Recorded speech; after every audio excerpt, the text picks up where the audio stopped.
The Book of Tea by Okakura Kakuzo. Chapter 1. The Cup of Humanity. Tea began as a medicine and grew into a beverage. In China, in the 8th century, it entered the realm of poetry as one of the polite amusements. The 15th century saw Japan ennoble it into a religion of aestheticism, Teaism. Teaism is a cult founded on the adoration of the beautiful among the sordid facts of everyday existence. It inculcates purity and harmony, the mystery of mutual charity, the romanticism of the social order. It is essentially a worship of the imperfect, as it is a tender attempt to accomplish something possible in this impossible thing we know as life. The philosophy of tea is not mere aestheticism in the ordinary acceptance of the term, for it expresses conjointly with ethics and religion our whole point of view about man and nature. It is hygiene, for it enforces cleanliness.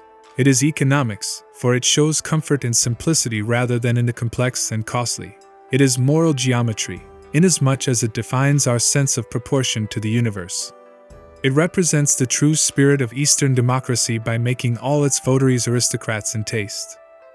The long isolation of Japan from the rest of the world, so conducive to introspection, has been highly favorable to the development of Teaism. Our home and habits, costume and cuisine, porcelain, lacquer, painting, our very literature, all have been subject to its influence.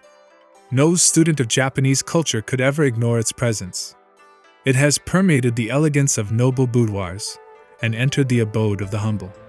Our peasants have learned to arrange flowers, our meanest laborer to offer his salutation to the rocks and waters.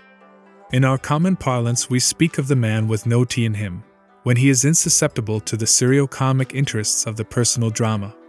Again we stigmatize the untamed aesthete who, regardless of the mundane tragedy, runs riot in the springtide of emancipated emotions, as one with too much tea in him. The outsider may indeed wonder at this seeming much ado about nothing. What a tempest in a teacup, he will say. But when we consider how small after all the cup of human enjoyment is, how soon overflowed with tears, how easily drained to the dregs in our quenchless thirst for infinity, we shall not blame ourselves for making so much of the teacup. Mankind has done worse. In the worship of Bacchus, we have sacrificed too freely, and we have even transfigured the gory image of Mars. Why not consecrate ourselves to the Queen of the Camellias, and revel in the warm stream of sympathy that flows from her altar? In the liquid amber within the ivory porcelain, the initiated may touch the sweet reticence of Confucius, the piquancy of Laozi, and the ethereal aroma of Sakyamuni himself. Those who cannot feel the littleness of great things in themselves are apt to overlook the greatness of little things in others. The average Westerner, in his sleek complacency, will see in the tea ceremony but another instance of the 1,001 oddities which constitute the quaintness and childishness of the East to him. He was wont to regard Japan as barbarous while she indulged in the gentle arts of peace. He calls her civilized since she began to commit wholesale slaughter on Manchurian battlefields. Much comment has been given lately to the code of the samurai, the art of death which makes our soldiers exult in self-sacrifice. But scarcely any attention has been drawn to Teaism, which represents so much of our art of life. Fain would we remain barbarians, if our claim to civilization were to be based on the gruesome glory of war. Fain would we await the time when due respect shall be paid to our art and ideals. When will the West understand, or try to understand, the East? We Asiatics are often appalled by the curious web of facts and fancies which has been woven concerning us. We are pictured as living on the perfume of the lotus, if not on mice and cockroaches. It is either impotent fanaticism or else abject voluptuousness. Indian spirituality has been derided as ignorance, Chinese sobriety as stupidity, Japanese patriotism as the result of fatalism. It has been said that we are less sensible to pain and wounds on account of the callousness of our nervous organization. Why not amuse yourselves at our expense? Asia returns the compliment. There would be further food for merriment if you were to know all that we have imagined and written about you. All the glamour of the perspective is there, all the unconscious homage of wonder, all the silent resentment of the new and undefined. You have been loaded with virtues too refined to be envied, and accused of crimes too picturesque to be condemned. Our writers in the past, the wise men who knew, informed us that you had bushy tails somewhere hidden in your garments, and often dined off a fricassee of newborn babes. Nay, we had something worse against you. We used to think you the most impracticable people on the earth, for you were said to preach what you never practiced. Such misconceptions are fast vanishing amongst us. Commerce has forced the European tongues on many an Eastern port. Asiatic youths are flocking to Western colleges for the equipment of modern education. Our insight does not penetrate your culture deeply, but at least we are willing to learn.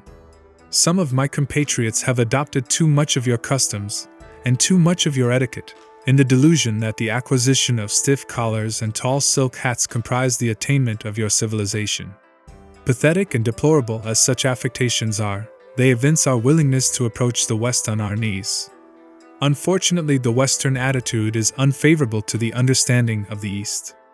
The Christian missionary goes to impart, but not to receive.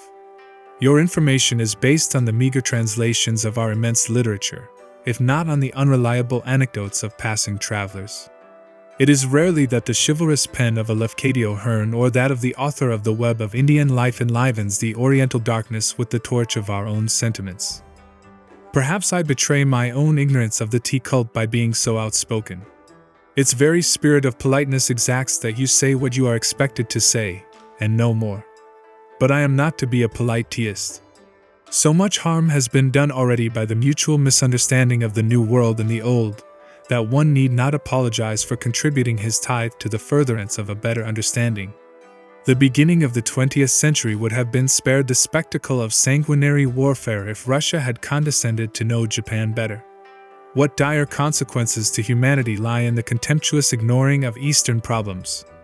European imperialism, which does not disdain to raise the absurd cry of the yellow peril, fails to realize that Asia may also awaken to the cruel sense of the white disaster. You may laugh at us for having too much tea, but may we not suspect that you of the West have no tea in your constitution? Let us stop the continents from hurling epigrams at each other, and be sadder if not wiser by the mutual gain of half a hemisphere. We have developed along different lines, but there is no reason why one should not supplement the other. You have gained expansion at the cost of restlessness. We have created a harmony which is weak against aggression. Will you believe it? The East is better off in some respects than the West. Strangely enough, humanity has so far met in the teacup. It is the only Asiatic ceremonial which commands universal esteem. The white man has scoffed at our religion and our morals, but has accepted the brown beverage without hesitation.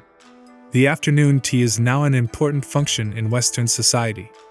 In the delicate clatter of trays and saucers, in the soft rustle of feminine hospitality, in the common catechism about cream and sugar, we know that the worship of tea is established beyond question.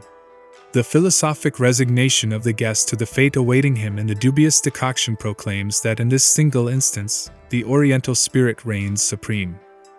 The earliest record of tea in European writing is said to be found in the statement of an Arabian traveler, that after the year 879 the main sources of revenue in Canton were the duties on salt and tea.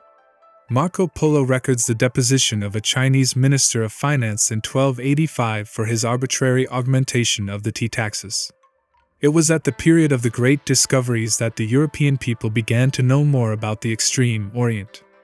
At the end of the 16th century, the Hollanders brought the news that a pleasant drink was made in the East from the leaves of a bush.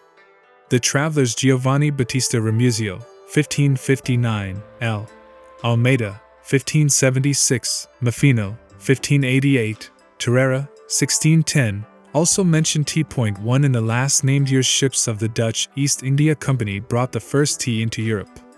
It was known in France in 1636, and reached Russia in 1638. 2 England welcomed it in 1650 and spoke of it as that excellent, and by all physicians approved China drink, called by the Chinians cha, and by other nations te, alias tea. Like all good things of the world, the propaganda of tea met with opposition.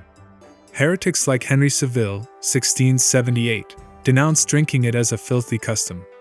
Jonas Hanway, Essay on Tea, 1756, said that men seem to lose their stature and comeliness, women their beauty through the use of tea. Its cost at the start, about 15 or 16 shillings a pound, forbade popular consumption, and made it regalia for high treatments and entertainments, presents being made thereof to princes and grandees. Yet in spite of such drawbacks, tea drinking spread with marvelous rapidity.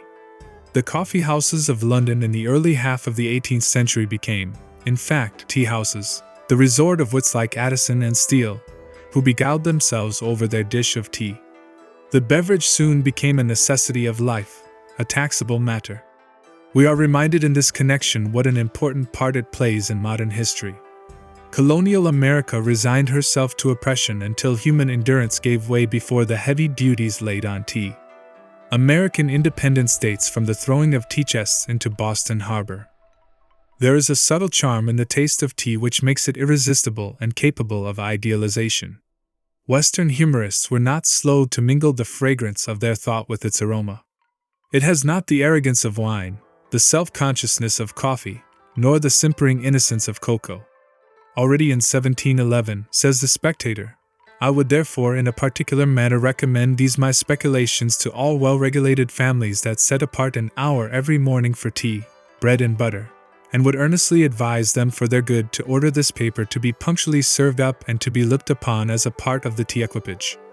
Samuel Johnson draws his own portrait as a hardened and shameless tea drinker, who for 20 years diluted his meals with only the infusion of the fascinating plant, who with tea amused the evening, with tea solaced the midnight, and with tea welcomed the morning. Charles Lamb, a professed devotee, sounded the true note of Teaism when he wrote that the greatest pleasure he knew was to do a good action by stealth, and to have it found out by accident. For Teaism is the art of concealing beauty that you may discover it, of suggesting what you dare not reveal. It is the noble secret of laughing at yourself, calmly yet thoroughly, and is thus humor itself, the smile of philosophy. All genuine humorists may in this sense be called tea philosophers, Thackeray, for instance, and of course, Shakespeare. The poets of the decadence, when was not the world in decadence, in their protests against materialism, have, to a certain extent, also opened the way to Teaism. Perhaps nowadays it is our demure contemplation of the imperfect that the West and the East can meet in mutual consolation. The Taoists relate that at the great beginning of the no beginning, spirit and matter met in mortal combat. At last the Yellow Emperor, the Son of Heaven, triumphed over Shuyang, the demon of darkness and earth. The Titan, in his death agony, struck his head against the solar vault and shivered the blue dome of jade into fragments. The stars lost their nests, the moon wandered aimlessly among the wild chasms of the night. In despair the Yellow Emperor sought far and wide for the repairer of the heavens. He had not to search in vain. Out of the eastern sea rose a queen, the divine Nuka, horn-crowned and dragon-tailed, resplendent in her armor of fire. She welded the five-colored rainbow in her magic cauldron and rebuilt the Chinese sky. But it is told that Nuka forgot to fill 2 tiny crevices in the blue firmament.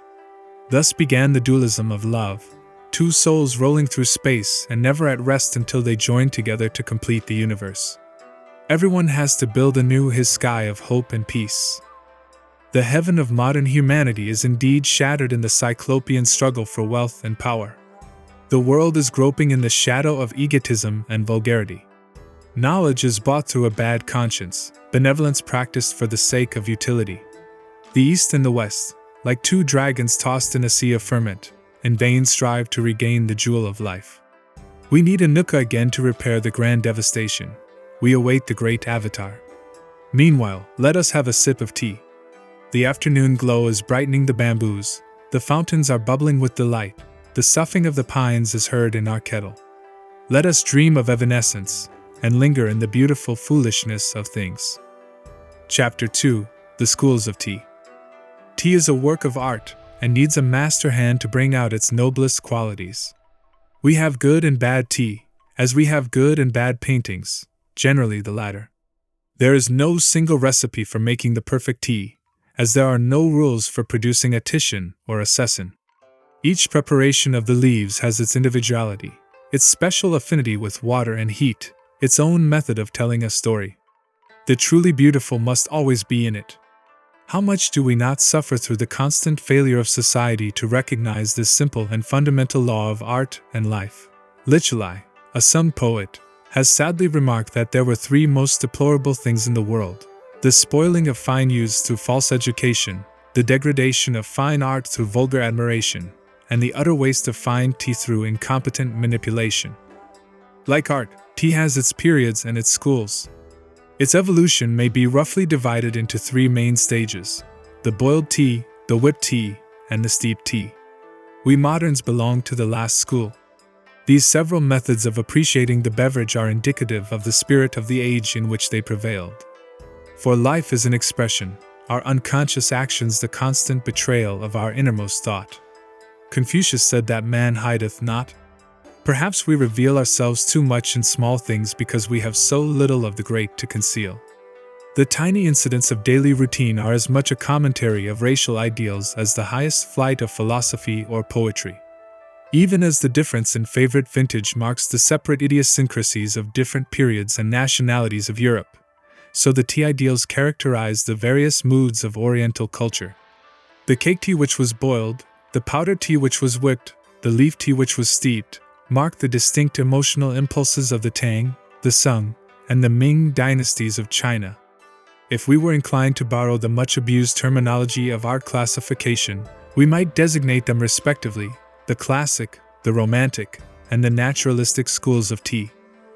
The tea plant, a native of southern China, was known from very early times to Chinese botany and medicine. It is alluded to in the classics under the various names of Tu, Tsei, Chung, Ka, and Ning, and was highly prized for possessing the virtues of relieving fatigue, delighting the soul, strengthening the will, and repairing the eyesight. It was not only administered as an internal dose, but often applied externally in form of paste to alleviate rheumatic pains. The Taoists claimed it as an important ingredient of the elixir of immortality.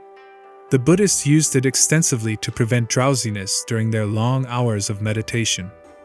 By the 4th and 5th centuries, tea became a favorite beverage among the inhabitants of the Yangtze Valley. It was about this time that modern ideograph cha was coined, evidently a corruption of the classic tu. The poets of the southern dynasties have left some fragments of their fervent adoration of the froth of the liquid jade. Then emperors used to bestow some rare preparation of the leaves on their high ministers as a reward for eminent services. Yet the method of drinking tea at this stage was primitive, in the extreme. The leaves were steamed, crushed in a mortar, made into a cake, and boiled together with rice, ginger, salt, orange peel, spices, milk, and sometimes with onions. The custom obtains at the present day among the Tibetans and various Mongolian tribes, who make a curious syrup of these ingredients. The use of lemon slices by the Russians, who learned to take tea from the Chinese caravansaries, points to the survival of the ancient method. It needed the genius of the Tang dynasty to emancipate tea from its crude state and lead to its final idealization. With Luo in the middle of the 8th century, we have our first apostle of tea. He was born in an age when Buddhism, Taoism, and Confucianism were seeking mutual synthesis. The pantheistic symbolism of the time was urging one to mirror the universal and the particular. Luo, a poet, saw in the tea service the same harmony and order which reigned through all things. In his celebrated work, The Chucking, the Holy Scripture of Tea, he formulated the Code of Tea. He has since been worshipped as the tutelary god of the Chinese tea merchants. The Chucking consists of 3 volumes and 10 chapters. In the first chapter, Luo treats of the nature of the tea plant, in the second of the implements for gathering the leaves, in the third of the selection of the leaves. According to him, the best quality of the leaves must have creases like the leathern boot of Tartar horsemen, curl like the dewlap of a mighty bullock, unfold like a mist rising out of a ravine, gleam like a lake touched by a zephyr, and be wet and soft like fine earth newly swept by rain. The 4th chapter is devoted to the enumeration and description of the 24 members of the tea equipage, beginning with the tripod brazier and ending with the bamboo cabinet for containing all these utensils. Here we notice Luo's predilection for Taoist symbolism. Also, it is interesting to observe in this connection the influence of tea on Chinese ceramics. The celestial porcelain, as is well known, had its origin in an attempt to reproduce the exquisite shade of jade, resulting, in the Tang dynasty, in the blue glaze of the south and the white glaze of the north. Luo considered the blue as the ideal color for the teacup, as it lent additional greenness to the beverage, whereas the white made it look pinkish and distasteful. It was because he used cake tea. Later on, when the tea masters of Sung took to the powdered tea, they preferred heavy bowls of blue, black, and dark brown. The Mings, with their steep tea, rejoiced in light ware of white porcelain. In the 5th chapter, Luo describes the method of making tea. He eliminates all ingredients except salt. He dwells also on the much-discussed question of the choice of water and the degree of boiling it. According to him, the mountain spring is the best, the river water and the spring water come next in the order of excellence. There are 3 stages of boiling. The first boil is when the little bubbles like the eye of fishes swim on the surface. The second boil is when the bubbles are like crystal beads rolling in a fountain. The third boil is when the billows surge wildly in the kettle. The cake tea is roasted before the fire until it becomes soft like a baby's arm and is shredded into powder between pieces of fine paper. Salt is put in the first boil, the tea in the second. At the third boil, a dipperful of cold water is poured into the kettle to settle the tea and revive the youth of the water. Then the beverage was poured into cups and drunk. O nectar! The filmy leaflet hung like scaly clouds in a serene sky or floated like water lilies on emerald streams. It was of such a beverage that Latang, a Tang poet, wrote, "The first cup moistens my lips and throat. The second cup breaks my loneliness. The third cup searches my barren entrail but to find therein some 5,000 volumes of odd ideographs. The fourth cup raises a slight perspiration. All the wrong of life passes away through my pores. At the 5th cup I am purified. The 6th cup calls me to the realms of the immortals. The 7th cup, but I could take no more. I only feel the breath of cool wind that rises in my sleeves. Where is horizon? 3 Let me ride on this sweet breeze and waft away thither." The remaining chapters of the chucking treat of the vulgarity of the ordinary methods of tea drinking, a historical summary of illustrious tea drinkers, the famous tea plantations of China, the possible variations of the tea service and illustrations of the tea utensils. The last is unfortunately lost. The appearance of the chucking must have created considerable sensation at the time. Luo was befriended by the Emperor Teaism, 763-779, and his fame attracted many followers. Some exquisites were said to have been able to detect the tea made by Luo from that of his disciples. One Mandarin has his name immortalized by his failure to appreciate the tea of this great master. In the Sung dynasty, the whipped tea came into fashion and created the second school of tea. The leaves were ground to fine powder in a small stone mill, and the preparation was whipped in hot water by a delicate whisk made of split bamboo. The new process led to some change in the tea equipage of Luo, as well as in the choice of leaves. Salt was discarded forever. The enthusiasm of the Sung people for tea knew no bounds. Epicures vied with each other in discovering new varieties, and regular tournaments were held to decide their superiority. The Emperor Teaism, who was too great an artist to be a well-behaved monarch, lavished his treasures on the attainment of rare species. He himself wrote a dissertation on the 20 kinds of tea, among which he prizes the white tea as of the rarest and finest quality. The tea ideal of the Sungs differed from the Tangs even as their notion of life differed. They sought to actualize what their predecessors tried to symbolize. To the Neo-Confucian mind, the cosmic law was not reflected in the phenomenal world, but the phenomenal world was the cosmic law itself. Eons were but moments, nirvana always within grasp. The Taoist conception that immortality lay in the eternal change permeated all their modes of thought. It was the process, not the deed, which was interesting. It was the completing, not the completion, which was really vital. Man came thus at once face to face with nature. A new meaning grew into the art of life. The tea began to be not a poetical pastime, but one of the methods of self-realization. Wang Yiqing eulogized tea as flooding his soul like a direct appeal, that its delicate bitterness reminded him of the aftertaste of a good counsel. So Tumpa wrote of the strength of the immaculate purity in tea which defied corruption as a truly virtuous man. Among the Buddhists, the Southern Zen sect, which incorporated so much of Taoist doctrines, formulated an elaborate ritual of tea. The monks gathered before the image of Bodhidharma and drank tea out of a single bowl with the profound formality of a holy sacrament. It was this Zen ritual which finally developed into the tea ceremony of Japan in the 15th century. Unfortunately, the sudden outburst of the Mongol tribes in the 13th century, which resulted in the devastation and conquest of China under the barbaric rule of the Yuan emperors, destroyed all the fruits of Sung culture. The native dynasty of the Mings, which attempted renationalization in the middle of the 15th century, was harassed by internal troubles, and China again fell under the alien rule of the Manchus in the 17th century. Manners and customs changed to leave no vestige of the former times. The powdered tea is entirely forgotten. We find a Ming commentator at loss to recall the shape of the tea whisk mentioned in one of the Sung classics. Tea is now taken by steeping the leaves in hot water in a bowl or cup. The reason why the Western world is innocent of the older method of drinking tea is explained by the fact that Europe knew it only at the close of the Ming dynasty. To the latter-day Chinese, tea is a delicious beverage, but not an ideal. The long woes of his country have robbed him of the zest for the meaning of life. He has become modern, that is to say, old and disenchanted. He has lost that sublime faith in illusions which constitutes the eternal youth and vigor of the poets and ancients. He is an eclectic and politely accepts the traditions of the universe. He toys with nature, but does not condescend to conquer or worship her. His leaf tea is often wonderful with its flower-like aroma, but the romance of the Tang and Sung ceremonials are not to be found in his cup. Japan, which followed closely on the footsteps of Chinese civilization, has known the tea in all its three stages. As early as the year 729, we read of the Emperor Shomu giving tea to 100 monks at his palace in Nara.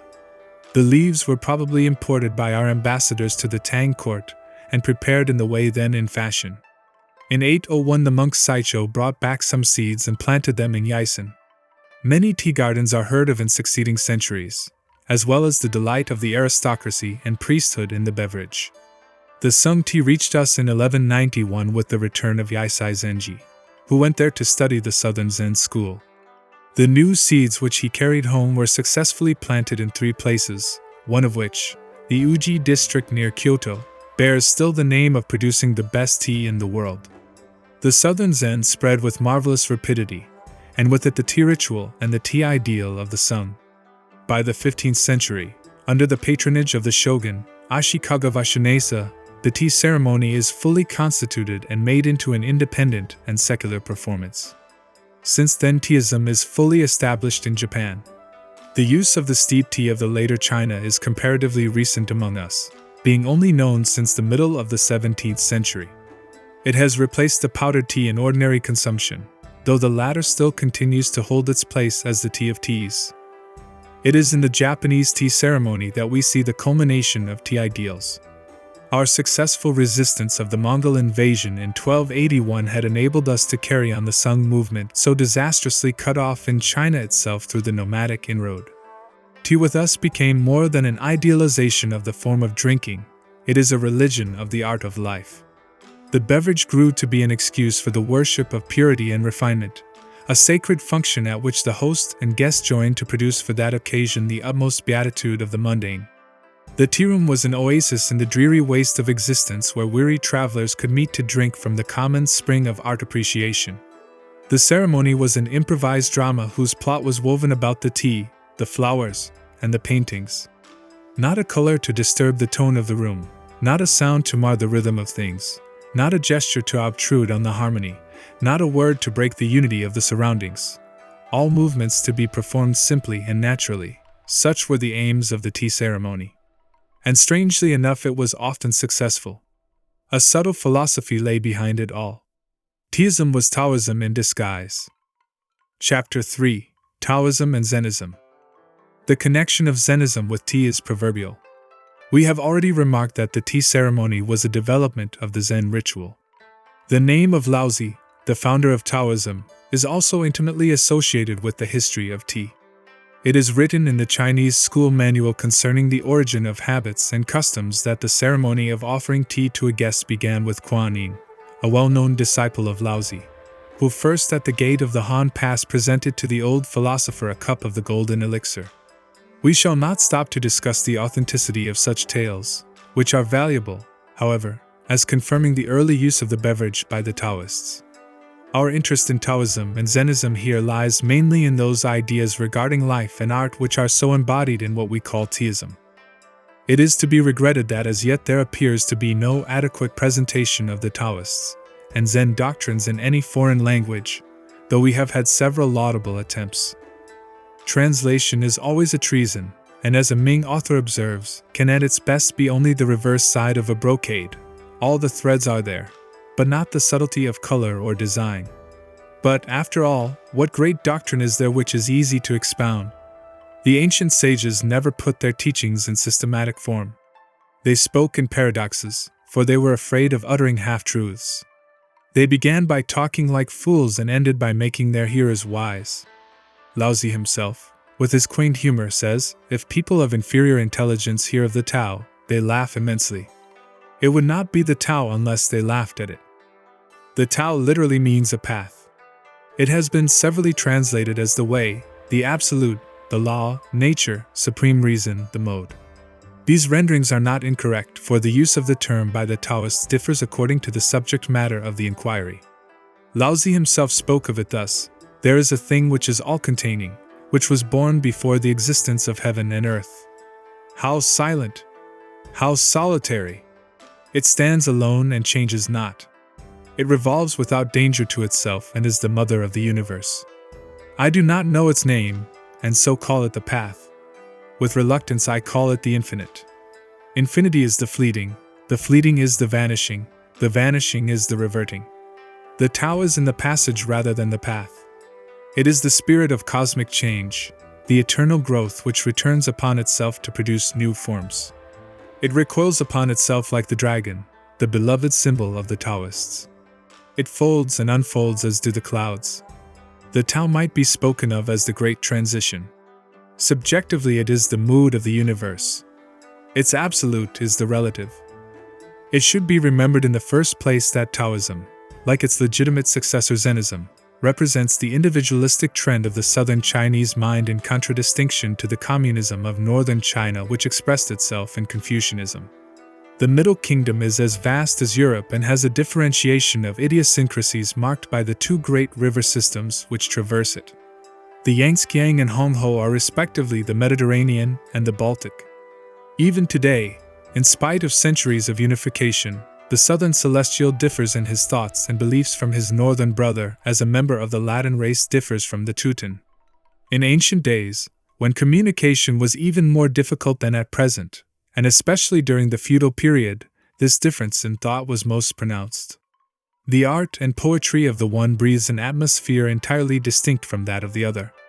In Laozi and his followers and in Kutzujin, the forerunner of the Yangtze nature poets, we find an idealism quite inconsistent with the prosaic ethical notions of their contemporary northern writers. Laozi lived 5 centuries before the Christian era. The germ of Taoist speculation may be found long before the advent of Laozi, surnamed the Long-Eared. The archaic records of China, especially the Book of Changes, foreshadow his thought. But the great respect paid to the laws and customs of that classic period of Chinese civilization which culminated with the establishment of the Zhou dynasty in the 16th century BC, kept the development of individualism in check for a long while.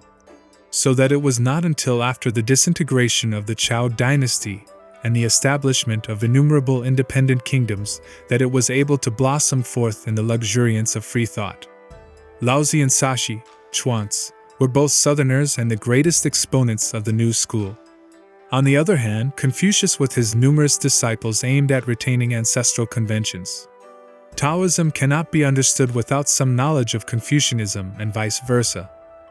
We have said that the Taoist absolute was the relative. In ethics the Taoists railed at the laws and the moral codes of society, for to them right and wrong were but relative terms. Definition is always limitation. The fixed and unchangeless are but terms expressive of a stoppage of growth.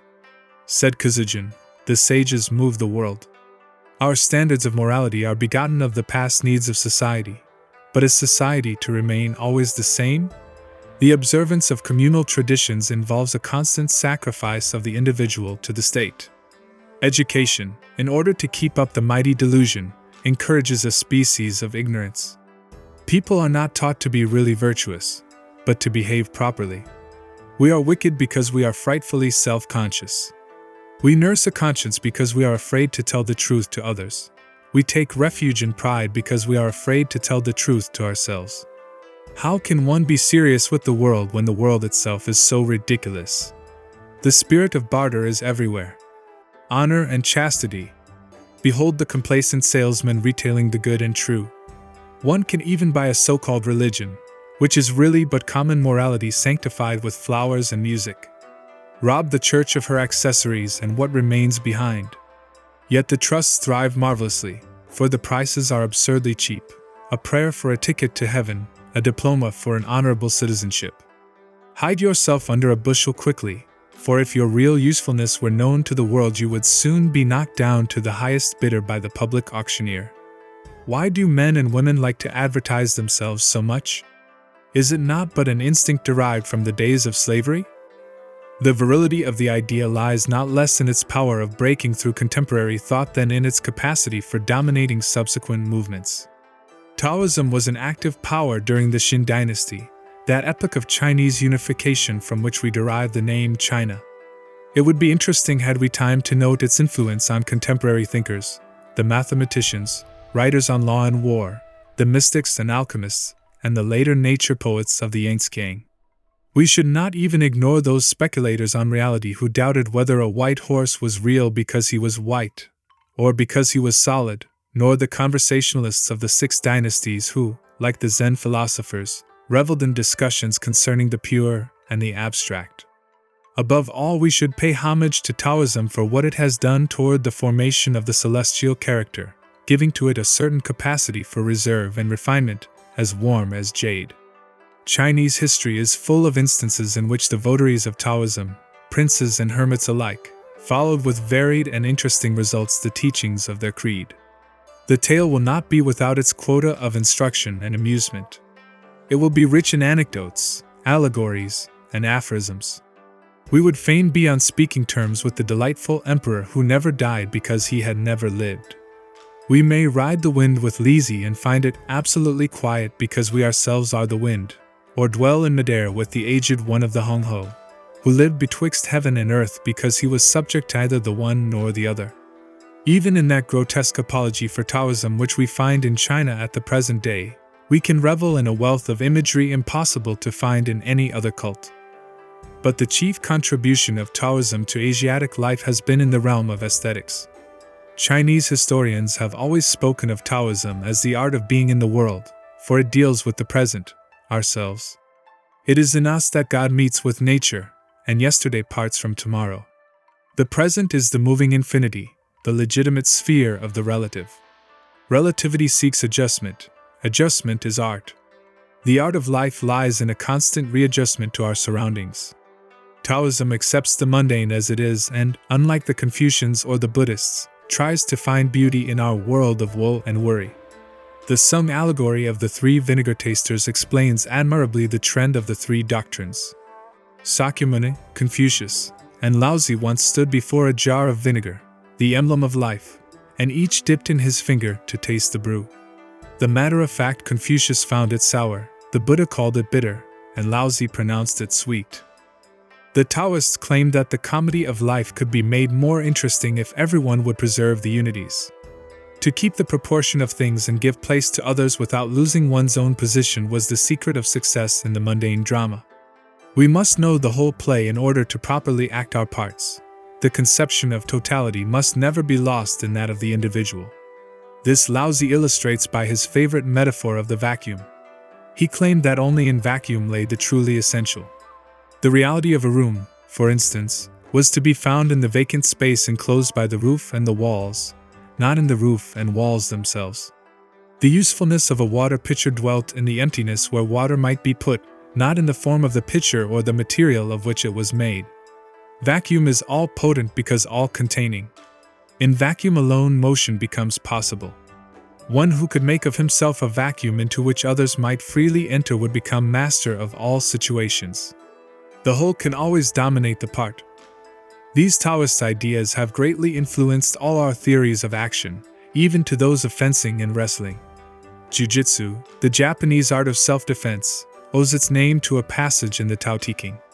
In Jiu-jitsu, one seeks to draw out and exhaust the enemy's strength by non-resistance, vacuum, while conserving one's own strength for victory in the final struggle. In art, the importance of the same principle is illustrated by the value of suggestion.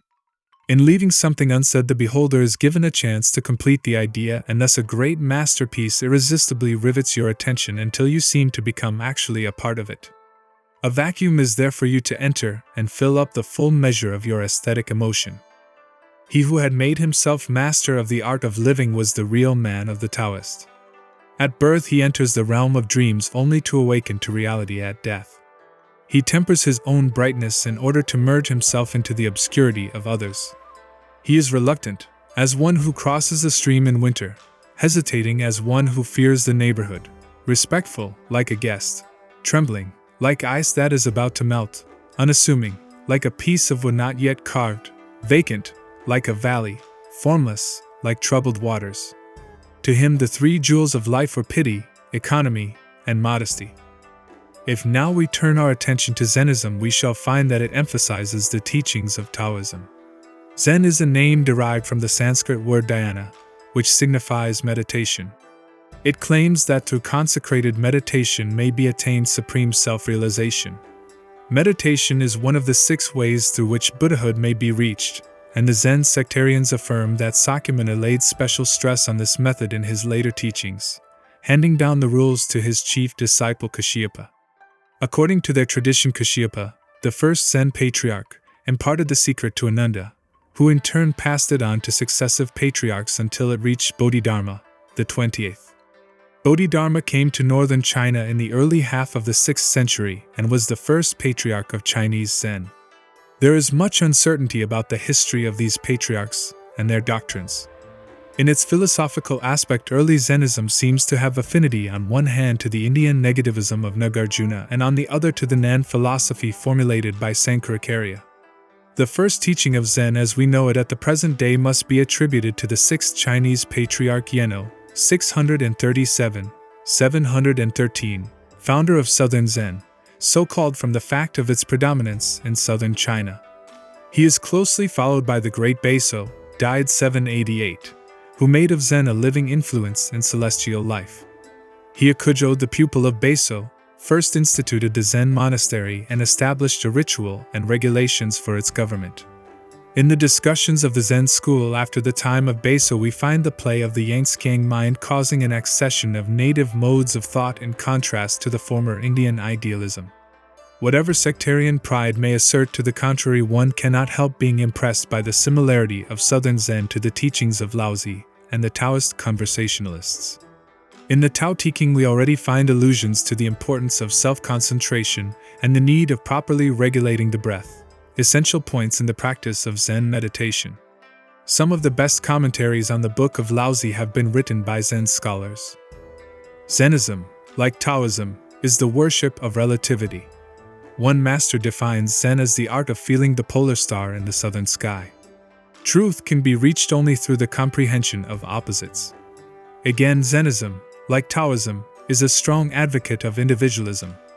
Nothing is real except that which concerns the working of our own minds. Yeno, the 6th patriarch, once saw 2 monks watching the flag of a pagoda fluttering in the wind. One said it is the wind that moves, the other said it is the flag that moves.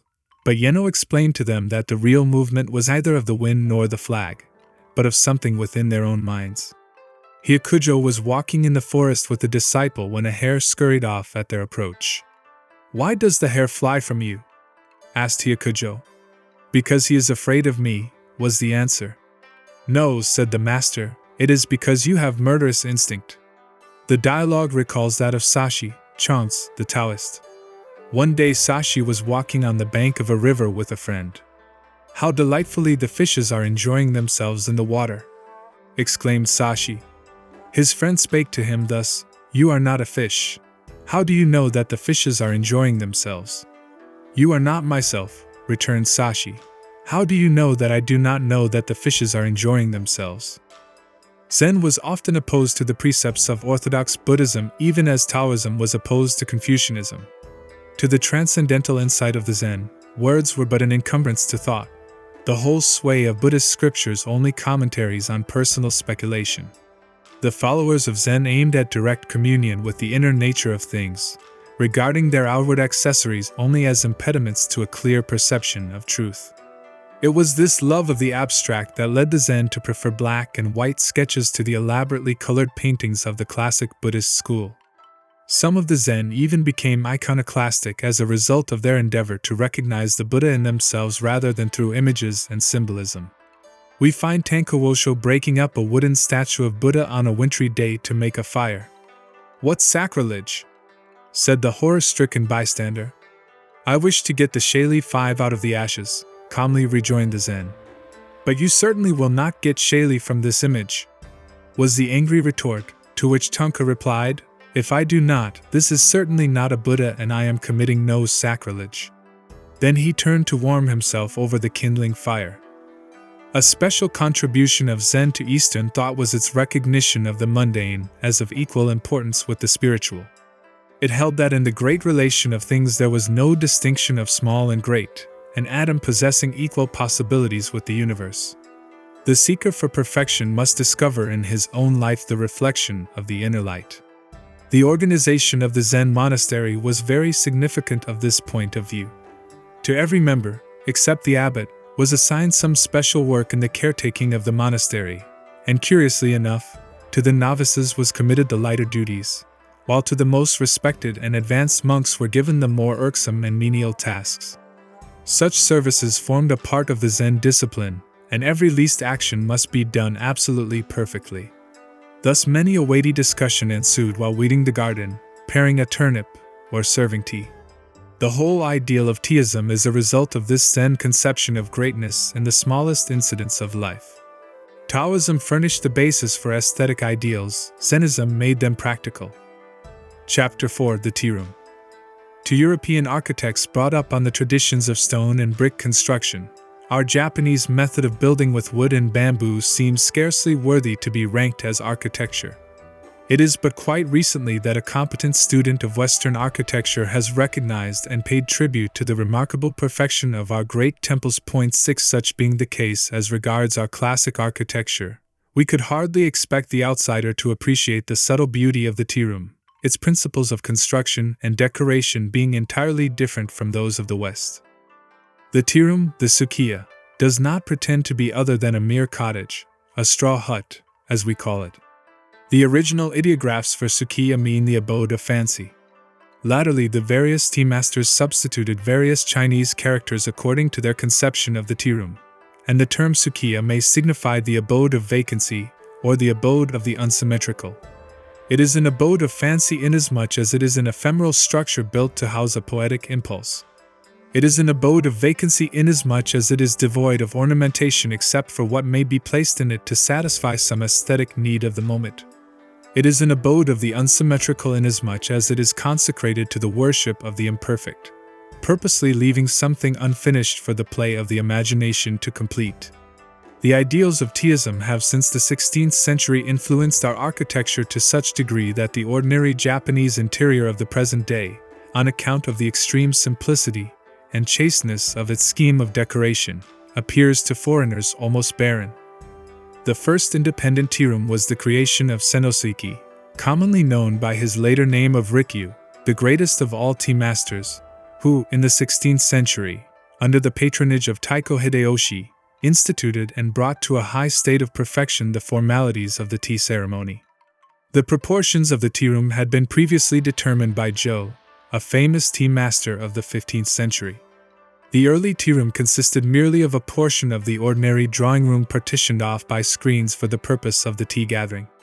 The portion partitioned off was called the kakoi, enclosure, a name still applied to those tea rooms which are built into a house and are not independent constructions. The sukiya consists of the tea room proper, designed to accommodate not more than 5 persons, a number suggestive of the saying more than the graces and less than the muses, an anteroom, mitsuya, where the tea utensils are washed and arranged before being brought in, a portico, machiai, in which the guests wait until they receive the summons to enter the tea room, and a garden path, the roji, which connects the machiai with the tea room. The tea room is unimpressive in appearance. It is smaller than the smallest of Japanese houses, while the materials used in its construction are intended to give the suggestion of refined poverty. Yet we must remember that all this is the result of profound artistic forethought, and that the details have been worked out with care perhaps even greater than that expended on the building of the richest palaces and temples. A good tea room is more costly than an ordinary mansion, for the selection of its materials, as well as its workmanship, requires immense care and precision. Indeed, the carpenters employed by the tea masters form a distinct and highly honored class among artisans, their work being no less delicate than that of the makers of lacquer cabinets. The tea room is not only different from any production of Western architecture, but also contrasts strongly with the classical architecture of Japan itself. Our ancient noble edifices, whether secular or ecclesiastical, were not to be despised even as regards their mere size. The few that have been spared in the disastrous conflagrations of centuries are still capable of awing us by the grandeur and richness of their decoration. Huge pillars of wood from 2 to 3 feet in diameter and from 30 to 40 feet high, supported by a complicated network of brackets, the enormous beams which groaned under the weight of the tile-covered roofs. The material and mode of construction, though weak against fire, proved itself strong against earthquakes, and was well suited to the climatic conditions of the country. In the Golden Hall of Horyoji and the Pagoda of Yakushiji, we have noteworthy examples of the durability of our wooden architecture. These buildings have practically stood intact for nearly 12 centuries. The interior of the old temples and palaces was profusely decorated. In the Hoodoo temple at Uji, dating from the 10th century, we can still see the elaborate canopy and gilded baldaquinos, many-colored and inlaid with mirrors and mother-of-pearl, as well as remains of the paintings and sculpture which formerly covered the walls. Later, at Nikko and in the Nijo Castle in Kyoto, we see structural beauty sacrificed to a wealth of ornamentation which in color and exquisite detail equals the utmost gorgeousness of Arabian or Moorish effort. The simplicity and purism of the tea room resulted from emulation of the Zen monastery. A Zen monastery differs from those of other Buddhist sects inasmuch as it is meant only to be a dwelling place for the monks. Its chapel is not a place of worship or pilgrimage, but a college room where the students congregate for discussion and the practice of meditation. The room is bare except for a central alcove in which, behind the altar, is a statue of Bodhidharma, the founder of the sect, or of Sakyamuni attended by Kashyapa and Ananda, the two earliest Zen patriarchs. On the altar, flowers and incense are offered up in the memory of the great contributions which these sages made to Zen. We have already said that it was the ritual instituted by the Zen monks of successively drinking tea out of a bowl before the image of Bodhidharma, which laid the foundations of the tea ceremony. We might add here that the altar of the Zen chapel was the prototype of the tokonoma, the place of honor in a Japanese room where paintings and flowers are placed for the edification of the guests. All our great tea masters were students of Zen and attempted to introduce the spirit of Zenism into the actualities of life. Thus the room, like the other equipments of the tea ceremony, reflects many of the Zen doctrines. The size of the orthodox tea room, which is 4 mats and a half, or 10 feet square, is determined by a passage in the Sutra of Vikramaditya. In that interesting work, Vikramaditya welcomes the Saint Manjushri and 84,000 disciples of Buddha in a room of this size, an allegory based on the theory of the non-existence of space to the truly enlightened. Again the Roji, the garden path which leads from the machiai to the tea room, signified the first stage of meditation, the passage into self-elimination. The Roji was intended to break connection with the outside world, and produce a fresh sensation conducive to the full enjoyment of aestheticism in the tea room itself.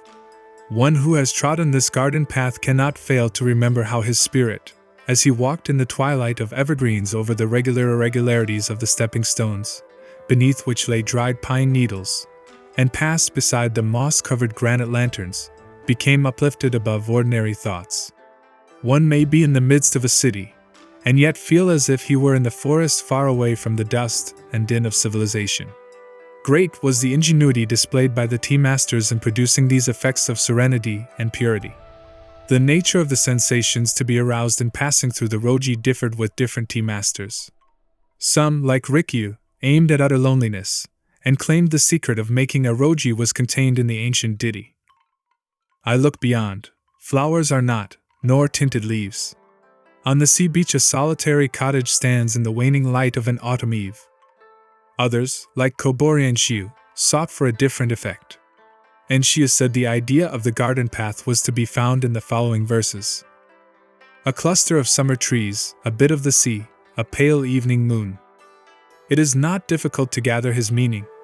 He wished to create the attitude of a newly awakened soul still lingering amid shadowy dreams of the past, yet bathing in the sweet unconsciousness of a mellow spiritual light, and yearning for the freedom that lay in the expanse beyond.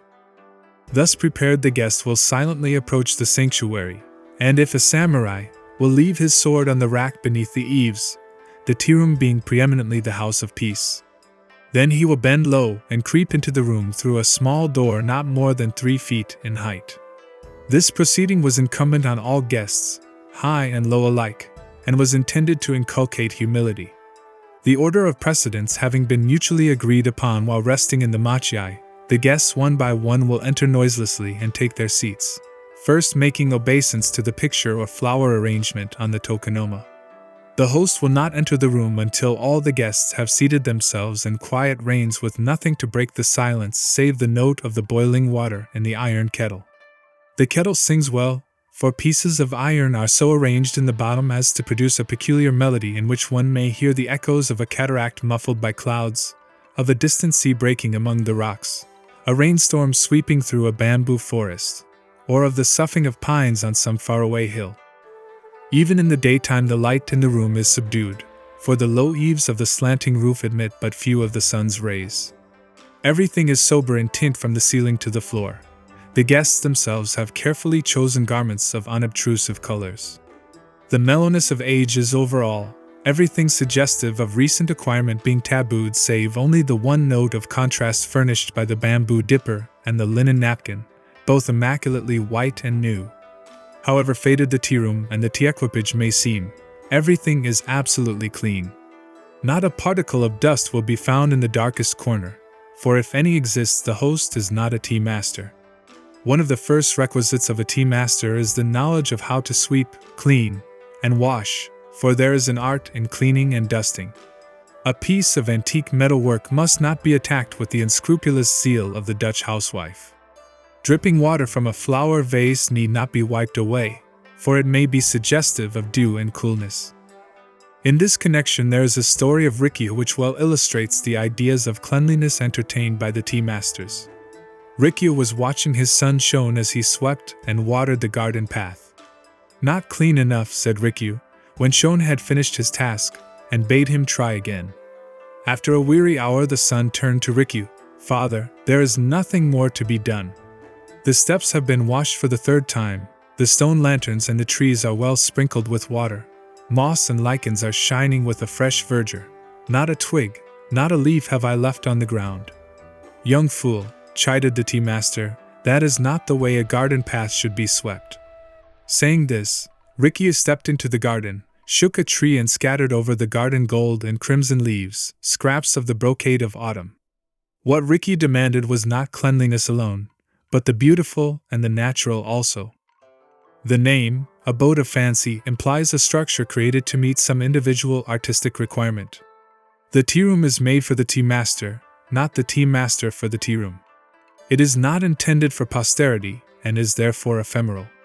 The idea that everyone should have a house of his own is based on an ancient custom of the Japanese race, Shinto superstition ordaining that every dwelling should be evacuated on the death of its chief occupant.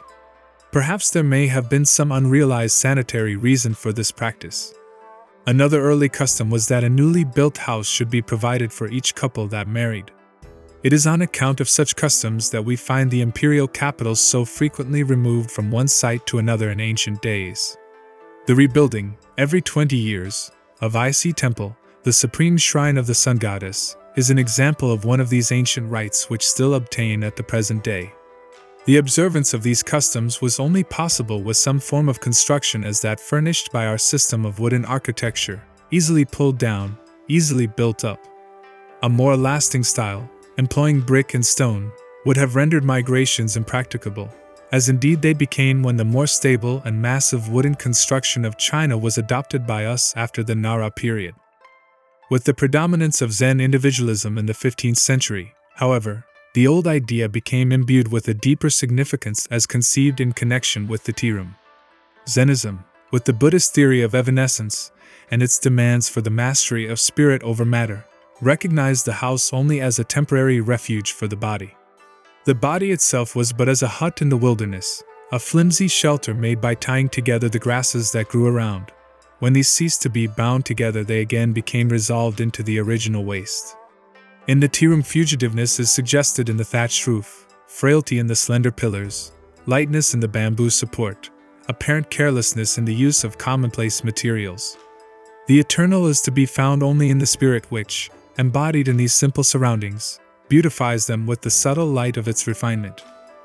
That the Teaism should be built to suit some individual taste is an enforcement of the principle of vitality in art. Art, to be fully appreciated, must be true to contemporaneous life. It is not that we should ignore the claims of posterity, but that we should seek to enjoy the present more. It is not that we should disregard the creations of the past, but that we should try to assimilate them into our consciousness. Slavish conformity to traditions and formulas fetters the expression of individuality in architecture. We can but weep over the senseless imitations of European buildings which one beholds in modern Japan. We marvel why, among the most progressive Western nations, architecture should be so devoid of originality, so replete with repetitions of obsolete styles. Perhaps we are passing through an age of democratization in art, while awaiting the rise of some princely master who shall establish a new dynasty. Would that we loved the ancients more and copied them less. It has been said that the Greeks were great because they never drew from the antique. The term, abode of vacancy, besides conveying the Taoist theory of the all-containing, involves the conception of a continued need of change in decorative motives. The Teaism is absolutely empty, except for what may be placed there temporarily to satisfy some aesthetic mood. Some special art object is brought in for the occasion, and everything else is selected and arranged to enhance the beauty of the principal theme. One cannot listen to different pieces of music at the same time, a real comprehension of the beautiful being possible only through concentration upon some central motive. Thus it will be seen that the system of decoration in our Teaisms is opposed to that which obtains in the West, where the interior of a house is often converted into a museum. To a Japanese, accustomed to simplicity of ornamentation and frequent change of decorative method, a Western interior permanently filled with a vast array of pictures, statuary, and bric-a-brac gives the impression of mere vulgar display of riches. It calls for a mighty wealth of appreciation to enjoy the constant sight of even a masterpiece, and limitless indeed must be the capacity for artistic feeling in those who can exist day after day in the midst of such confusion of color and form as is to be often seen in the homes of Europe and America. The abode of the unsymmetrical suggests another phase of our decorative scheme. The absence of symmetry in Japanese art objects has been often commented on by Western critics. This, also, is a result of a working out through Zenism of Taoist ideals. Confucianism, with its deep-seated idea of dualism, and Northern Buddhism with its worship of a trinity, were in no way opposed to the expression of symmetry. As a matter of fact, if we study the ancient bronzes of China or the religious arts of the Tang dynasty and the Nara period, we shall recognize a constant striving after symmetry. The decoration of our classical interiors was decidedly regular in its arrangement. The Taoist and Zen conception of perfection, however, was different. The dynamic nature of their philosophy laid more stress upon the process through which perfection was sought than upon perfection itself. True beauty could be discovered only by one who mentally completed the incomplete. The virility of life and art lay in its possibilities for growth. In the Teaism, it is left for each guest in imagination to complete the total effect in relation to himself. Since Zenism has become the prevailing mode of thought, the art of the extreme Orient has purposefully avoided the symmetrical as expressing not only completion, but repetition. Uniformity of design was considered fatal to the freshness of imagination. Thus, landscapes, birds, and flowers became the favorite subjects for depiction rather than the human figure, the latter being present in the person of the beholder himself. We are often too much in evidence as it is, and in spite of our vanity, even self-regard is apt to become monotonous. In the tea room, the fear of repetition is a constant presence. The various objects for the decoration of a room should be so selected that no color or design shall be repeated. If you have a living flower, a painting of flowers is not allowable. If you are using a round kettle, the water pitcher should be angular. A cup with a black glaze should not be associated with a tea caddy of black lacquer. In placing a vase of an incense burner on the tokonoma, care should be taken not to put it in the exact center, lest it divide the space into equal halves. The pillar of the tokonoma should be of a different kind of wood from the other pillars, in order to break any suggestion of monotony in the room. Here again, the Japanese method of interior decoration differs from that of the Occident, where we see objects arrayed symmetrically on mantelpieces and elsewhere. In Western houses, we are often confronted with what appears to us useless reiteration. We find it trying to talk to a man while his full-length portrait stares at us from behind his back. We wonder which is real, he of the picture or he who talks, and feel a curious conviction that one of them must be fraud. Many a time have we sat at a festive board contemplating, with a secret shock to our digestion, the representation of abundance on the dining room walls. Why these pictured victims of chase and sport, the elaborate carvings of fishes and fruit? Why the display of family plates, reminding us of those who have dined and are dead? The simplicity of the tea room and its freedom from vulgarity make it truly a sanctuary from the vexations of the outer world. There and there alone one can consecrate himself to undisturbed adoration of the beautiful. In the 16th century, the tea room afforded a welcome respite from labor to the fierce warriors and statesmen engaged in the unification and reconstruction of Japan. In the 17th century, after the strict formalism of the Tokugawa rule had been developed, it offered the only opportunity possible for the free communion of artistic spirits. Before a great work of art, there was no distinction between daimyo, samurai, and commoner. Nowadays, industrialism is making true refinement more and more difficult all the world over. Do we not need the tea room more than ever? Chapter 5. Art Appreciation. Have you heard the Taoist tale of the taming of the harp? Once in the hoary ages, in the ravine of Lungmen 7 stood a kiri tree, a veritable king of the forest. It reared its head to talk to the stars. Its roots struck deep into the earth, mingling their bronze coils with those of the silver dragon that slept beneath. And it came to pass that a mighty wizard made of this tree a wondrous harp, whose stubborn spirit should be tamed but by the greatest of musicians. For long the instrument was treasured by the Emperor of China, but all in vain were the efforts of those who in turn tried to draw melody from its strings. In response to their utmost strivings there came from the harp but harsh notes of disdain, ill according with the songs they fain would sing. The harp refused to recognize a master. At last came Peiwo, the prince of harpists. With tender hand he caressed the harp as one might seek to soothe an unruly horse, and softly touched the chords. He sang of nature and the seasons, of high mountains and flowing waters, and all the memories of the tree awoke.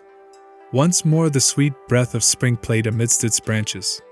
The young cataracts, as they danced down the ravine, laughed to the budding flowers. Anon were heard the dreamy voices of summer with its myriad insects, the gentle pattering of rain, the wail of the cuckoo. Hark!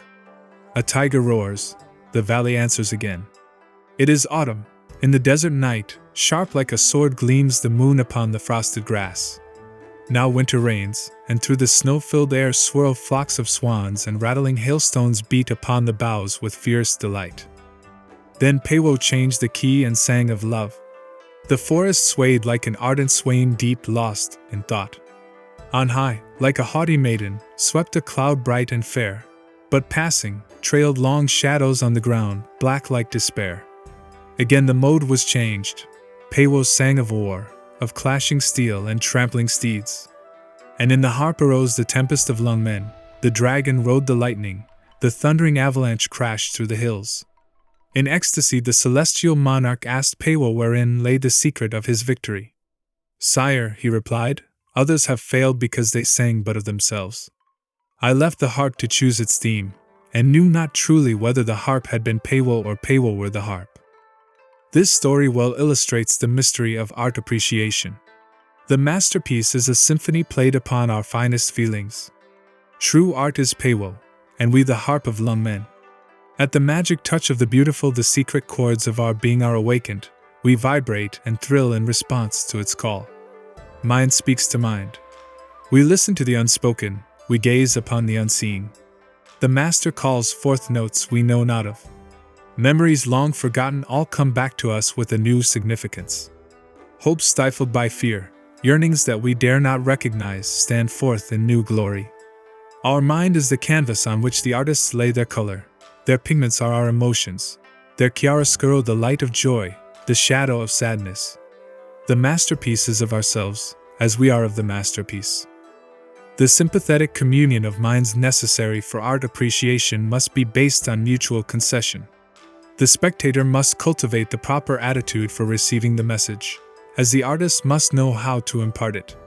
The tea master, Kobori Shiu, himself a daimyo, has left to us these memorable words: approach a great painting as thou wouldst approach a great prince.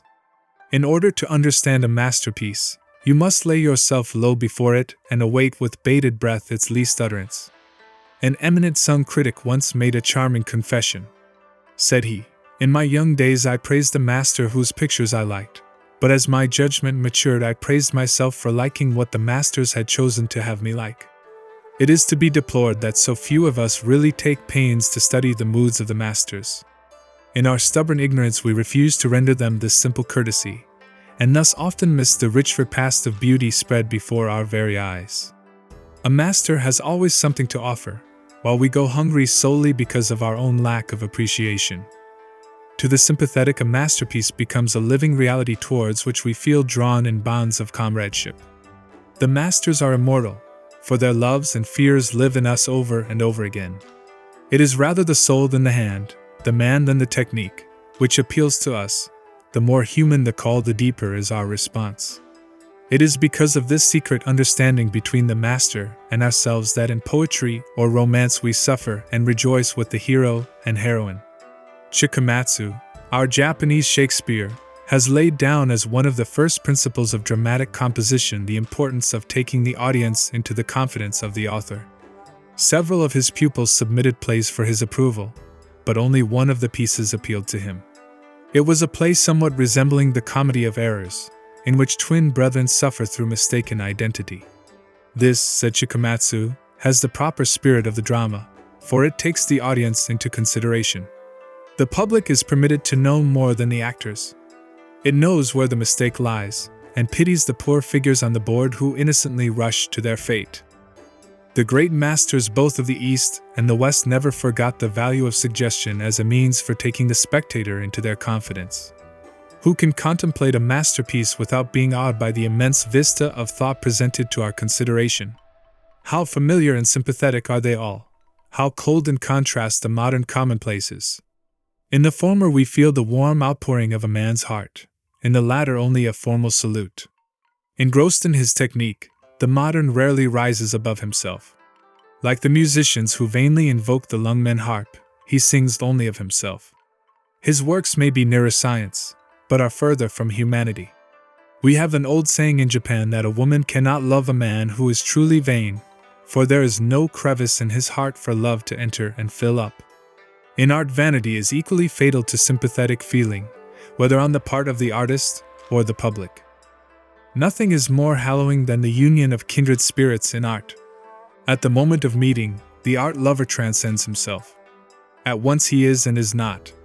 He catches a glimpse of infinity, but words cannot voice his delight, for the eye has no tongue. Freed from the fetters of matter, his spirit moves in the rhythm of things. It is thus that art becomes akin to religion and ennobles mankind. It is this which makes a masterpiece something sacred. In the old days, the veneration in which the Japanese held the work of the great artist was intense.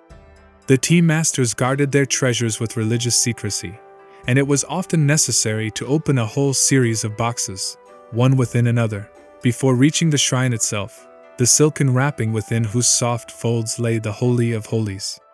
Rarely was the object exposed to view, and then only to the initiated. At the time when Teaism was in the ascendancy, the Taiko's generals would be better satisfied with the present of a rare work of art than a large grant of territory as a reward of victory. Many of our favorite dramas are based on the loss and recovery of a noted masterpiece. For instance, in one play, The Palace of Lord Hosokawa, in which was preserved the celebrated painting of Daruma by Sesson, suddenly takes fire through the negligence of the samurai in charge. Resolved at all hazards to rescue the precious painting, he rushes into the burning building and seizes the kakemono, only to find all means of exit cut off by the flames. Thinking only of the picture, he slashes open his body with his sword, wraps his torn sleeve about the sesson, and plunges it into the gaping wound.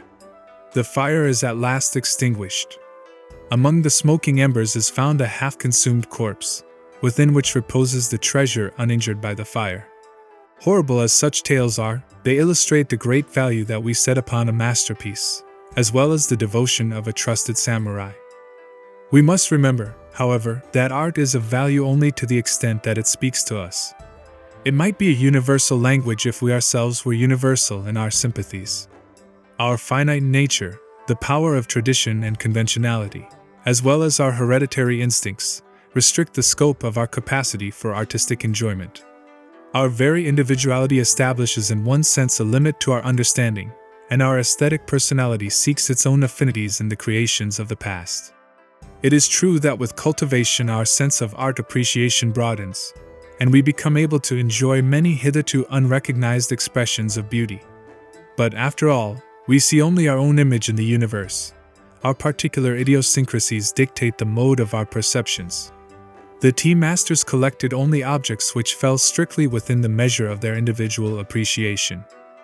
One is reminded in this connection of a story concerning Kobori Enshiu.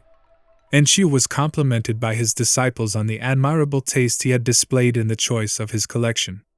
Said they, "Each piece is such that no one could help admiring. It shows that you had better taste than had Rikyu, for his collection could only be appreciated by one beholder in 1,000. Sorrowfully Enshiu replied, "This only proves how commonplace I am." The great Riki dared to love only those objects which personally appealed to him, whereas I unconsciously catered to the taste of the majority. Verily, Riki was 1 in 1,000 among tea masters. It is much to be regretted that so much of the apparent enthusiasm for art at the present day has no foundation in real feeling.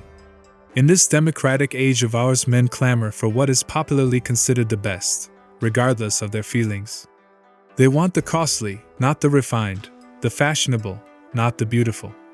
To the masses, contemplation of illustrated periodicals, the worthy product of their own industrialism, would give more digestible food for artistic enjoyment than the early Italians or the Ashikaga masters, whom they pretend to admire. The name of the artist is more important to them than the quality of the work. As a Chinese critic complained many centuries ago, people criticize a picture by their ear. It is this lack of genuine appreciation that is responsible for the pseudo-classic horrors that today greet us wherever we turn.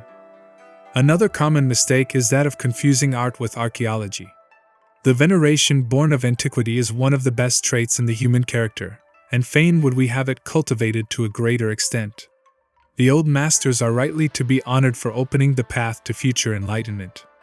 The mere fact that they have passed unscathed through centuries of criticism and come down to us still covered with glory commands our respect. But we should be foolish indeed if we valued their achievements simply on the score of age. Yet we allow our historical sympathy to override our aesthetic discrimination. We offer flowers of approbation when the artist is safely laid in his grave. The 19th century, pregnant with the theory of evolution, has moreover created in us the habit of losing sight of the individual in the species. A collector is anxious to acquire specimens to illustrate a period or a school, and forgets that a single masterpiece can teach us more than any number of the mediocre products of a given period or school. We classify too much and enjoy too little. The sacrifice of the aesthetic to the so-called scientific method of exhibition has been the bane of many museums. The claims of contemporary art cannot be ignored in any vital scheme of life. The art of today is that which really belongs to us. It is our own reflection. In condemning it, we but condemn ourselves. We say that the present age possesses no art. Who is responsible for this? It is indeed a shame that despite all our rhapsodies about the ancients, we pay so little attention to our own possibilities. Struggling artists, weary souls lingering in the shadow of cold disdain. In our self-centered century, what inspiration do we offer them? The past may well look with pity at the poverty of our civilization. The future will laugh at the barrenness of our art. We are destroying the beautiful in life. Would that some great wizard might from the stem of society shape a mighty harp whose strings would resound to the touch of genius. Chapter 6: Flowers. In the trembling gray of a spring dawn, when the birds were whispering in mysterious cadence among the trees, have you not felt that they were talking to their mates about the flowers? Surely with mankind the appreciation of flowers must have been coeval with the poetry of love. Where better than in a flower, sweet in its unconsciousness, fragrant because of its silence, can we image the unfolding of a virgin soul? The primeval man in offering the first garland to his maiden thereby transcended the brute. He became human in thus rising above the crude necessities of nature. He entered the realm of art when he perceived the subtle use of the useless. In joy or sadness, flowers are our constant friends. We eat, drink, sing, dance, and flirt with them. We wed and christen with flowers. We dare not die without them. We have worshipped with the lily, we have meditated with the lotus, we have charged in battle array with the rose and the chrysanthemum. We have even attempted to speak in the language of flowers. How could we live without them? It frightens one to conceive of a world bereft of their presence. What solace do they not bring to the bedside of the sick? What a light of bliss to the darkness of weary spirits! Their serene tenderness restores to us our waning confidence in the universe, even as the intent gaze of a beautiful child recalls our lost hopes. When we are laid low in the dust, it is they who linger in sorrow over our graves. Sad as it is, we cannot conceal the fact that in spite of our companionship with flowers, we have not risen very far above the brute. Scratch the sheepskin and the wolf within us will soon show his teeth. It has been said that a man at 10 is an animal, at 20 a lunatic, at 30 a failure, at 40 a fraud, and at 50 a criminal. Perhaps he becomes a criminal because he has never ceased to be an animal. Nothing is real to us but hunger, nothing sacred except our own desires. Shrine after shrine has crumbled before our eyes, but one altar is forever preserved, that whereon we burn incense to the supreme idol, ourselves. Our God is great, and money is his prophet. We devastate nature in order to make sacrifice to him. We boast that we have conquered matter and forget that it is matter that has enslaved us. What atrocities do we not perpetrate in the name of culture and refinement? Tell me, gentle flowers, teardrops of the stars, standing in the garden, nodding your heads to the bees as they sing of the dews and the sunbeams, are you aware of the fearful doom that awaits you? Dream on, sway and frolic while you may in the gentle breezes of summer. Tomorrow a ruthless hand will close around your throats. You will be wrenched, torn asunder limb by limb, and borne away from your quiet homes. The wretch, she may be passing fair. She may say how lovely you are while her fingers are still moist with your blood. Tell me, will this be kindness? It may be your fate to be imprisoned in the hair of one whom you know to be heartless, or to be thrust into the buttonhole of one who would not dare to look you in the face were you a man. It may even be your lot to be confined in some narrow vessel with only stagnant water to quench the maddening thirst that warns of ebbing life. Flowers, if you were in the land of the Mikado, you might sometime meet a dread personage armed with scissors and a tiny saw. He would call himself a master of flowers. He would claim the rights of a doctor, and you would instinctively hate him, for you know a doctor always seeks to prolong the troubles of his victims. He would cut, bend, and twist you into those impossible positions which he thinks it proper that you should assume. He would contort your muscles and dislocate your bones like any osteopath. He would burn you with red-hot coals to stop your bleeding, and thrust wires into you to assist your circulation. He would diet you with salt, vinegar, alum, and sometimes vitriol. Boiling water would be poured on your feet when you seemed ready to faint. It would be his boast that he could keep life within you for 2 or more weeks longer than would have been possible without his treatment. Would you not have preferred to have been killed at once when you were first captured? What were the crimes you must have committed during your past incarnation to warrant such punishment in this? The wanton waste of flowers among Western communities is even more appalling than the way they are treated by Eastern flower masters. The number of flowers cut daily to adorn the ballrooms and banquet tables of Europe and America, to be thrown away on the morrow, must be something enormous. If strung together, they might garland a continent. Beside this utter carelessness of life, the guilt of the flower master becomes insignificant. He, at least, respects the economy of nature, selects his victims with careful foresight, and after death does honor to their remains. In the West, the display of flowers seems to be a part of the pageantry of wealth, the fancy of a moment. Whither do they all go, these flowers, when the revelry is over? Nothing is more pitiful than to see a faded flower remorselessly flung upon a dung heap. Why were the flowers born so beautiful and yet so hapless? Insects can sting, and even the meekest of beasts will fight when brought to bay. The birds whose plumage is sought to deck some bonnet can fly from its pursuer. The furred animal whose coat you covet for your own may hide at your approach. Alas! The only flower known to have wings is the butterfly. All others stand helpless before the destroyer. If they shriek in their death agony, their crying never reaches our hardened ears. We are ever brutal to those who love and serve us in silence.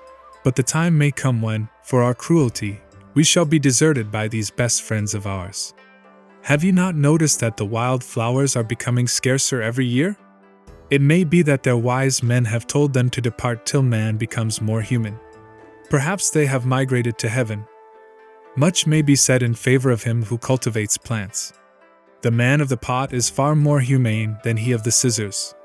We watch with delight his concern about water and sunshine, his feuds with parasites, his horror of frosts, his anxiety when the buds come slowly, his rapture when the leaves attain their luster. In the East, the art of floriculture is a very ancient one, and the loves of a poet and his favorite plant have often been recorded in story and song. With the development of ceramics during the Tang and Sung dynasties, we hear of wonderful receptacles made to hold plants, not pots, but jeweled palaces. A special attendant was detailed to wait upon each flower and to wash its leaves with soft brushes made of rabbit hair. It has been written that the peony should be bathed by a handsome maiden in full costume, that a winter plum should be watered by a pale, slender monk. In Japan, one of the most popular of the no dances, the Hachinoki, composed during the Ashikaga period, is based upon the story of an impoverished knight, who, on a freezing night, in lack of fuel for a fire, cuts his cherished plants in order to entertain a wandering friar. The friar is in reality no other than Hojo Tokiyori, the Harano Raskat of our tales, and the sacrifice is not without its reward. This opera never fails to draw tears from a Tokyo audience even today. Great precautions were taken for the preservation of delicate blossoms. Emperor Huensung, of the Tang dynasty, hung tiny golden bells on the branches in his garden to keep off the birds. He it was who went off in the springtime with his court musicians to gladden the flowers with soft music. A quaint tablet, which tradition ascribes to Yoshitsune, the hero of our Arthurian legends, is still extant in one of the Japanese monasteries. 9 It is a notice put up for the protection of a certain wonderful plum tree, and appeals to us with the grim humor of a warlike age. After referring to the beauty of the blossoms, the inscription says, "Whoever cuts a single branch of this tree shall forfeit a finger therefor." Would that such laws could be enforced nowadays against those who wantonly destroy flowers and mutilate objects of art. Yet, even in the case of pot flowers, we are inclined to suspect the selfishness of man. Why take the plants from their homes and ask them to bloom mid strange surroundings? Is it not like asking the birds to sing and mate cooped up in cages? Who knows but that the orchids feel stifled by the artificial heat in your conservatories and hopelessly long for a glimpse of their own southern skies? The ideal lover of flowers is he who visits them in their native haunts, like Tao Yuanming, 10 who sat before a broken bamboo fence in converse with the wild chrysanthemum, or Lin Wozing, losing himself amid mysterious fragrance as he wandered in the twilight among the plum blossoms of the western lake. 'Tis said that Chaumashi slept in a boat so that his dreams might mingle with those of the lotus. It was the same spirit which moved the Empress Komio, one of our most renowned Nara sovereigns, as she sang, "If I pluck thee, my hand will defile thee, O flower.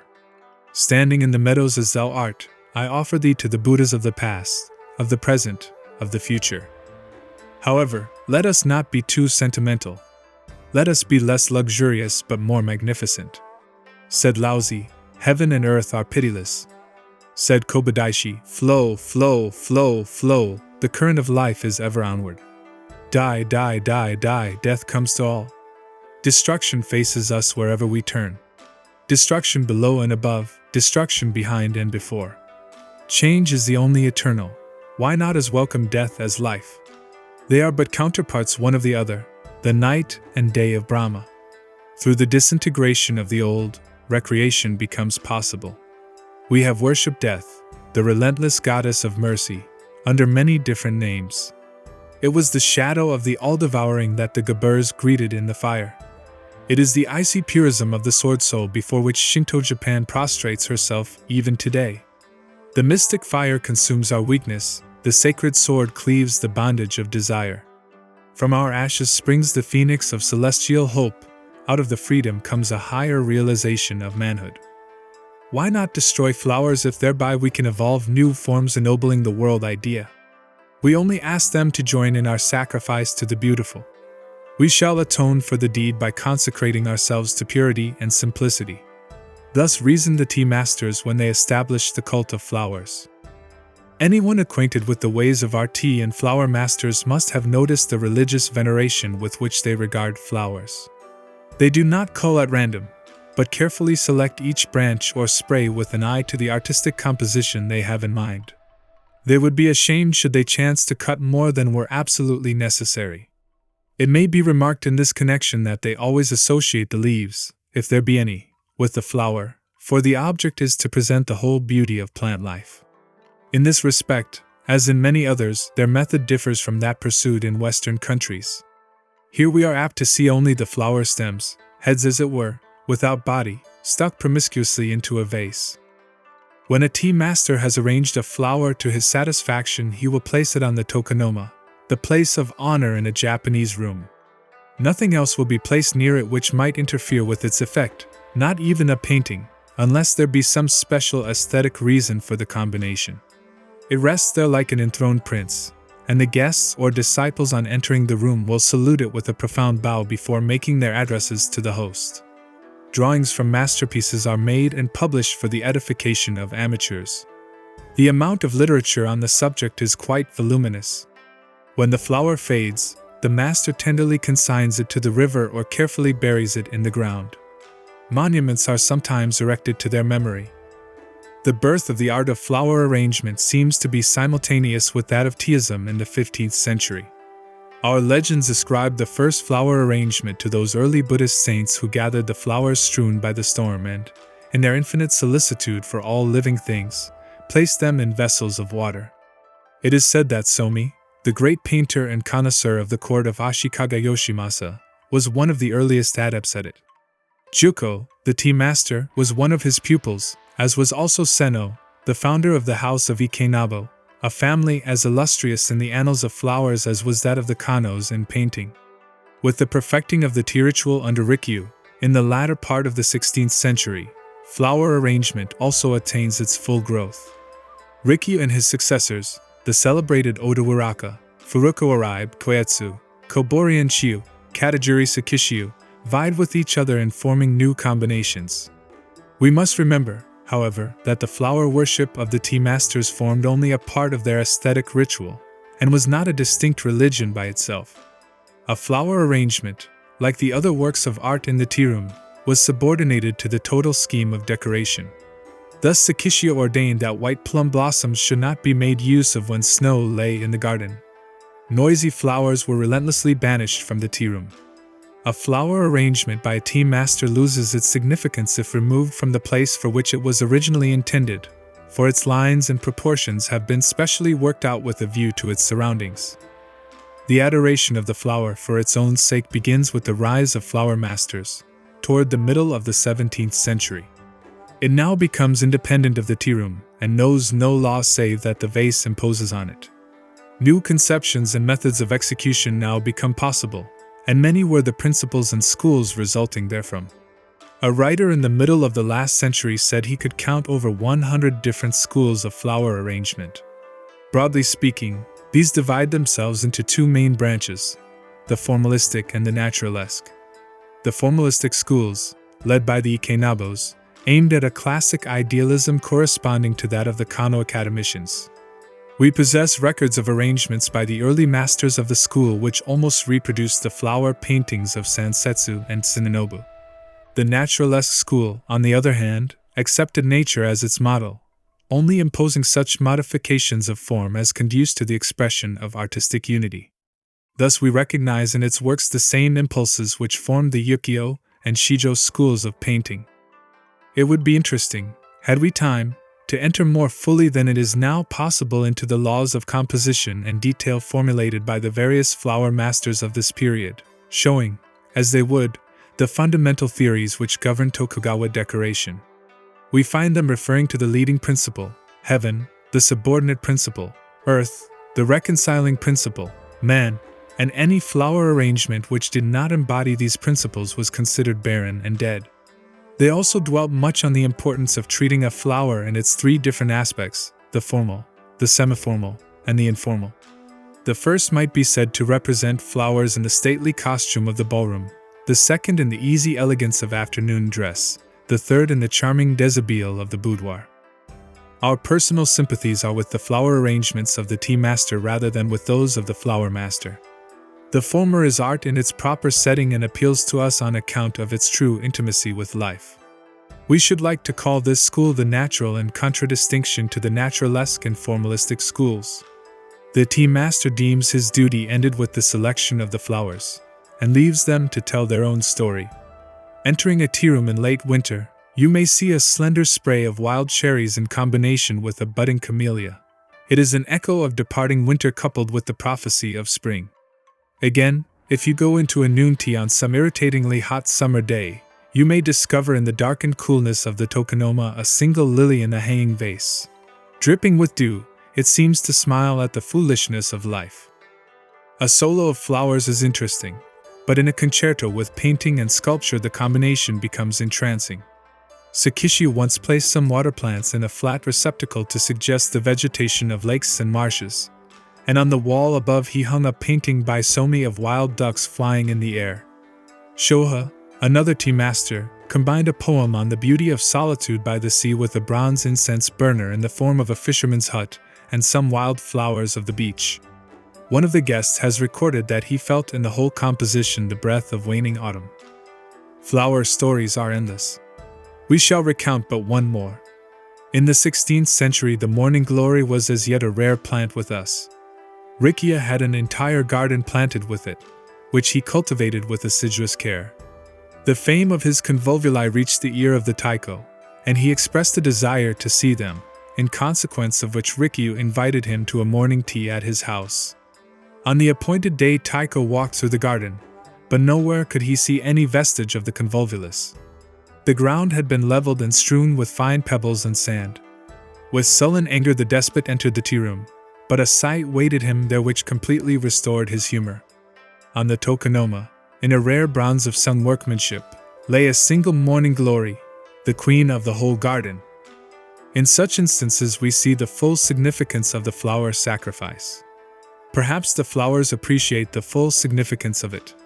They are not cowards like men. Some flowers glory in death. Certainly the Japanese cherry blossoms do, as they freely surrender themselves to the winds. Anyone who has stood before the fragrant avalanche at Yoshino or Arashiyama must have realized this. For a moment they hover like bejeweled clouds and dance above the crystal streams. Then, as they sail away on the laughing waters, they seem to say, "Farewell, O spring! We are on to eternity." Chapter 7, Tea Masters. In religion the future is behind us. In art the present is the eternal. The tea masters held that real appreciation of art is only possible to those who make of it a living influence. Thus they sought to regulate their daily life by the high standard of refinement which obtained in the tea room. In all circumstances serenity of mind should be maintained, and conversation should be conducted as never to mar the harmony of the surroundings. The cut and color of the dress, the poise of the body, and the manner of walking could all be made expressions of artistic personality. These were matters not to be lightly ignored, for until one has made himself beautiful he has no right to approach beauty. Thus the tea master strove to be something more than the artist, art itself. It was the Zen of aestheticism. Perfection is everywhere if we only choose to recognize it. Rikyu loved to quote an old poem which says, "To those who long only for flowers, fain would I show the full-blown spring which abides in the toiling buds of snow-covered hills." Manifold indeed have been the contributions of the tea masters to art. They completely revolutionized the classical architecture and interior decorations, and established the new style which we have described in the chapter of the tea room, a style to whose influence even the palaces and monasteries built after the 16th century have all been subject. The many-sided Kobori has left notable examples of his genius in the imperial villa of Katsura, the castles of Nagoya and Nijo, and the monastery of Kohoen. All the celebrated gardens of Japan were laid out by the tea masters. Our pottery would probably never have attained its high quality of excellence if the tea masters had not lent it to their inspiration, the manufacture of the utensils used in the tea ceremony calling forth the utmost expenditure of ingenuity on the parts of our ceramists. The 7 kills of Enshiu are well known to all students of Japanese pottery. Many of our textile fabrics bear the names of tea masters who conceived their color or design. It is impossible, indeed, to find any department of art in which the tea masters have not left marks of their genius. In painting and lacquer it seems almost superfluous to mention the immense services they have rendered. One of the greatest schools of painting owes its origin to the tea master Hanami Koetsu, famed also as a lacquer artist and potter. Beside his works, the splendid creation of his grandson, Koho, and of his grandnephews, Korin and Kenzan, almost fall into the shade. The whole Korin school, as it is generally designated, is an expression of Teaism. In the broad lines of this school we seem to find the vitality of nature herself. Great as has been the influence of the tea masters in the field of art, it is as nothing compared to that which they have exerted on the conduct of life. Not only in the usages of polite society, but also in the arrangement of all our domestic details, do we feel the presence of the tea masters. Many of our delicate dishes, as well as our way of serving food, are their inventions. They have taught us to dress only in garments of sober colors. They have instructed us in the proper spirit in which to approach flowers. They have given emphasis to our natural love of simplicity, and shown us the beauty of humility. In fact, through their teachings tea has entered the life of the people. Those of us who know not the secret of properly regulating our own existence on this tumultuous sea of foolish troubles which we call life are constantly in a state of misery, while vainly trying to appear happy and contented. We stagger in the attempt to keep our moral equilibrium, and see forerunners of the tempest in every cloud that floats on the horizon. Yet there is joy and beauty in the roll of billows as they sweep outward toward eternity. Why not enter into their spirit, or, like Lizzie, ride upon the hurricane itself? He only who has lived with the beautiful can die beautifully. The last moments of the great tea masters were as full of exquisite refinement as had been their lives. Seeking always to be in harmony with the great rhythm of the universe, they were ever prepared to enter the unknown. The last tea of Rikyu will stand forth forever as the acme of tragic grandeur. Long had been the friendship between Rikyu and the Taiko Hideyoshi, and high the estimation in which the great warrior held the tea master. But the friendship of a despot is ever a dangerous honor. It was an age rife with treachery, and men trusted not even their nearest kin. Rikyu was no servile courtier, and had often dared to differ in argument with his fierce patron. Taking advantage of the coldness which had for some time existed between the Taiko and Rikyu, the enemies of the latter accused him of being implicated in a conspiracy to poison the despot. It was whispered to Hideyoshi that the fatal potion was to be administered to him with a cup of the green beverage prepared by the tea master. With Hideyoshi, suspicion was sufficient ground for instant execution, and there was no appeal from the will of the angry ruler. One privilege alone was granted to the condemned, the honor of dying by his own hand. On the day destined for his self-immolation, Rikyu invited his chief disciples to a last tea ceremony. Mournfully at the appointed time the guests met at the portico. As they look into the garden path the trees seem to shudder, and in the rustling of their leaves are heard the whispers of homeless ghosts. Like solemn sentinels before the gates of Hades stand the grey stone lanterns. A wave of rare incense is wafted from the tea room, It is the summons which bids the guests to enter. One by one they advance and take their places. In the tokonoma hangs a cakeman, a wonderful writing by an ancient monk dealing with the evanescence of all earthly things. The singing kettle, as it boils over the brazier, sounds like some cicada pouring forth his woes to departing summer. Soon the host enters the room. Each in turn is served with tea, and each in turn silently drains his cup, the host last of all. According to established etiquette, the chief guest now asks permission to examine the tea equipage. Rikyu places the various articles before them, with the kakemono. After all have expressed admiration of their beauty, Rikyu presents one of them to each of the assembled company as a souvenir. The bowl alone he keeps. Never again shall this cup, polluted by the lips of misfortune, be used by man. He speaks, and breaks the vessel into fragments. The ceremony is over. The guests, with difficulty restraining their tears, take their last farewell and leave the room. One only, the nearest and dearest, is requested to remain and witness the end. Rikyu then removes his tea gown and carefully folds it upon the mat, thereby disclosing the immaculate white death robe which it had hitherto concealed. Tenderly he gazes on the shining blade of the fatal dagger, and in exquisite verse thus addresses it. Welcome to thee, O sword of eternity! Through Buddha and through Dharma alike thou hast cleft thy way. With a smile upon his face Rikyu passed forth into the unknown,